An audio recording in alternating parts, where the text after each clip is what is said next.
இதனுடைய எதிர்க்கட்சிகள் தொடர்ச்சியாக போராட்டம், இதை பற்றிய விவாதம், நீங்கள் சொன்ன மாதிரி கட்டுரைகள், அப்புறம் பல பல கோணங்களில் வந்து பத்திரிகை நண்பர்களும் உள்ளே இறங்கி விசாரிக்க ஆரம்பிக்கிறாங்க. எல்லாம் என்னடான்ட்டு ரெக்கார்ட்ஸ் எல்லாத்தையும் கிரியேட் பண்ணும் பொழுது அரசியல் நிர்பந்தங்கள் ஒரு பக்கம், நெருக்கடி ஒரு பக்கம் இருந்துட்டு இருக்கு. அப்படி இருக்கும் பொழுது எவ்வளோ ப்ரெஷர் இருந்தாலும் வழக்கு நடத்தி ஆகணும். இந்த வழக்கு வந்து சிஐடி வசம் போகுது. அடுத்து காவல்கிட்ட, அதாவது போலீஸ்கிட்ட இருந்தது, கோவை கிழக்குல இருந்து அப்படியே போகுது. ஃபர்ஸ்ட் உடனே இந்த எஃப்ஐஆர் தான் ஃபர்ஸ்ட். எப்பவுமே தெரியல உங்களுக்கு, புகார் கொடுக்கப்படும்.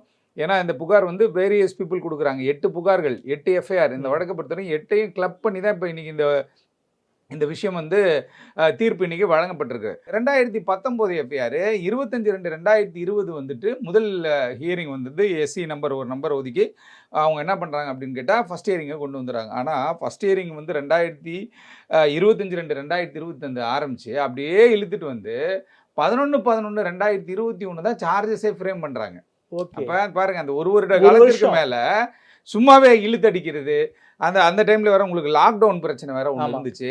அந்த லாக்டவுன் பிரச்சனை இருந்துச்சு. அதுக்கப்புறம் நடுவில் வேறு அந்த இப்போ வந்து கோவை மகிழா நீதிமன்றத்தினுடைய அப்போ இருந்த நீதிபதி கூட என்ன சொல்கிறாங்கன்னா, நீதிமன்ற உத்தரவுகள் இருக்குது, ட்ராகான் பண்ண முடியாது, நீங்கள் நினைக்கிற மாதிரி கிடையாது இந்த வழக்குன்னு சொல்லி அவங்க எச்சரிக்கிறாங்க. அதுவும் அட்ஜுடிகேஷனில் இருக்குது.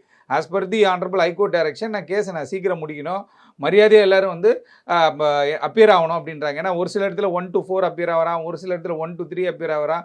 அதுக்கப்புறம் தான் இவங்க எல்லாரும் என்ன பண்ணுறாங்க, கிளப் பண்ணிட்டா இந்த எஃப்ஐஆர் எல்லாத்தையும் சொல்லி தான் என்ன பண்ணுறாங்க, கேஸை கிளப் பண்ண சொல்லி 8 எஃப்ஐஆரையும் ஒன்றா எடுத்துகிட்டு வராங்க. எடுத்துகிட்டு வந்து பார்த்தீங்கன்னா 11/11/2021 சார்ஜஸ் ஃப்ரேம் பண்ணுறாங்க.